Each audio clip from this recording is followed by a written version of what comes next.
No, I mean, I always have people around me. There's other people in the room because, if it's just one-on-one, sometimes people can make stories up and things like that. But generally, everybody is really nice, It's not like nobody's out to really get anybody because we're doing their job. I'm doing my job. They're doing their job. And, it takes both of us to make, everything work. Maybe that's because you seem quite open as well. Maybe I think people go searching for stories when they feel like somebody's not giving them anything at all. So they're left thinking, well, what's this story going to be about? I'm just going to go, I'll make something up. Yeah, I think I've kind of come out of the box saying, look, I have zits and cavities, and I pick my nose and I eat it. So, sorry. Would you do that now? If you had a booger there, would you eat it in front of us? I don't think you would. Say no. Please say no. That's you right. took the picture! You betrayed my trust! Yeah, you bitch. I don't even know who she is. Who is that She woman? missed it. The disappointing thing is she missed I don't care. it. Yeah. I don't care. You can have it. Good luck to the people interviewing you next. They're going to go, what happened there? She seemed warm earlier. Yeah. And then we came along and Why is iced she it. making everything 10 minutes less? I want to talk about minders for a second because this fascinates me. And when you say you're having people around and you need people around when you do things, but so many times when we've interviewed people that they always have a list of things that you're not allowed to talk about, and rightly or right, personal life's the big one. And 9 times out of 10, for instance, I'll give you a classic example with Keith Urban. Is a classic one. You can chat to Keith, but whatever you do, don't mention Nicole Kidman.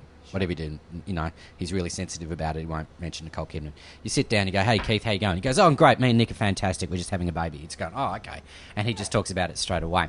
Do you think that people the people who look after artists like yourself are overly protective sometimes and do things on your behalf when you don't know? I think that generally people are trying to be helpful. Mm-hmm. And sometimes, the helpful... it doesn't always work, 100%. Sometimes people give out too much information or blah, blah, blah. But generally trying to be helpful. And I think that, as much as, this is a job and it's fun and everything, they're definitely, looking out for the person. And I've seen a lot of artists go into interviews and just say the wrong thing so many times, and there goes their career, or it's taken the wrong way, or what have you. And kind of thankfully I was able to kind of learn how to read people, and I just have always been that girl anyways, very kind of intuitive.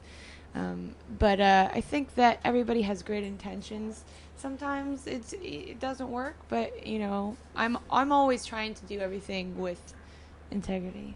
When you check into a hotel, do you have a code name or? Maybe, yeah. I might have a couple. Right. Any old ones? Sarah Palin. Old ones that you get. Any ones that you've chucked out that you can probably reveal to us now that you've used in the past? No, because I like to mix them around. Okay. And yeah, about that. If you have a song idea and how do you write things down? Do you record things? Do you have a tape deck, or what do you do? You've got a melody in your head or something? I do have a couple of melodies in my head. I always have maybe 2 or 3 different songs in my head at a time. Are they like voices? Yes, actually. I do have voices in my head. That is a headline tomorrow. Good. That's Yeah, six of us. yeah. That's 6 of us to do then. 6 of us do it, man. I need to get one of those little recorder things. Dictaphone. Yeah, dictaphone. But I am always kind of playing and singing and observing. I'm a big observer. As much as there's so much going on and I'm doing so many things at once, I have eyes in the back of my head, and I'm watching people and watching their little kind of idiosyncrasies and the way they're doing things. What have you observed about us today? Did you drink last night? No. They always look like that. They always look like that, Katy. No, actually, yeah, I did, but I had 2 beers. Would you? Oh, you're American. You'd probably You had 2 beers. What, whole ones? Yeah, 2 whole ones. Lights again. You'd constitute Jesus drinking in America. Christ. Yeah, Lost 2 your beers. mind. Nova 969.